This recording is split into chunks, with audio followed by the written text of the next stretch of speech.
Oui, alors aujourd'hui, nous allons parler de l'arrivée des Allemands à Clermont. J'habitais donc à Clermont-Ferrand après la guerre, après notre évacuation. Nous étions chez mes grands-parents. Et ma grand-mère, j'étais dans l'équivalent probablement de kindergarten. Et ma grand-mère avait décidé de nous mettre dans l'école où elle était allée, elle, quand elle était enfant. C'était une institution catholique. Nous étions donc chez des sœurs. Et la vie était très structurée chez les sœurs. Chaque fois qu'on faisait quelque chose, qu'on sortait en récréation, qu'on entrait en classe, qu'on changeait de classe, on marchait deux par deux, les uns derrière les autres. C'était une grande classe d'enfants. Et alors, à 4 heures de l'après-midi, l'école était finie et on nous emmenait deux par deux en sortant de l'école. Et au fur et à mesure qu'on arrivait devant la maison d'un enfant, on laissait cet enfant chez lui et la troupe continuait à avancer. Et nous sortions de l'école par un beau jour de mois de juin, avec un très beau soleil, il faisait très doux, et il nous tardait à tous de rentrer chez nous parce que nous n'aimions pas beaucoup l'école.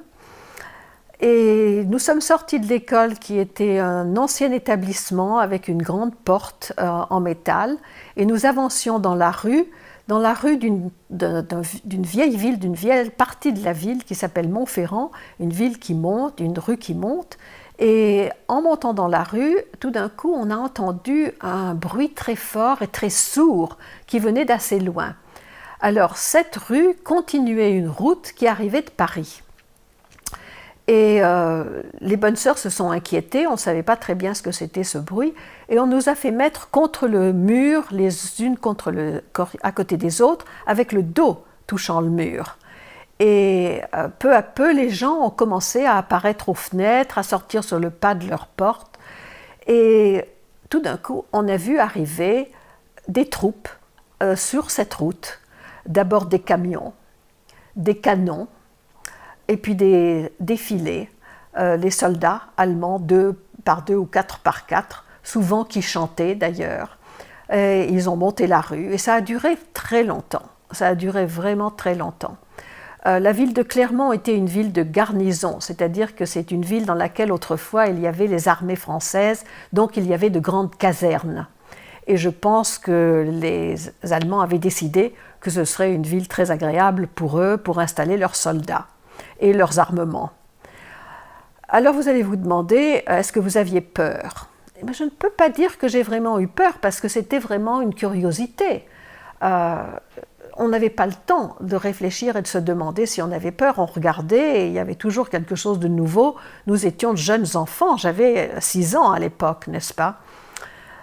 Mais je ne sais pas pourquoi j'ai levé les yeux et j'ai remarqué qu'aux fenêtres, il y avait des adultes, surtout des femmes et des vieillards, puisqu'il n'y avait pas d'hommes en France. Les hommes étaient partis à la guerre, ils étaient prisonniers de guerre en Allemagne ou ils étaient en Angleterre ou en Afrique dans les armées françaises. Donc il n'y avait pas d'hommes, il y avait des vieillards et des femmes.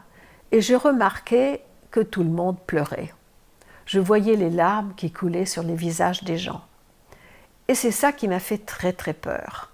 Parce que pour une enfant de 6 ans, les adultes ne pleurent pas. Ce sont les enfants qui pleurent. Et c'est ça qui m'a effrayée le plus. Et je pense que ça a duré beaucoup moins longtemps que je me souviens maintenant. Maintenant, il me semble que ça a duré infiniment. Et quand nous sommes rentrés, c'est la même chose. Chez mes grands-parents, tout le monde était atterré. Et mes grands-parents silencieux, on a mangé ce soir-là sans parler.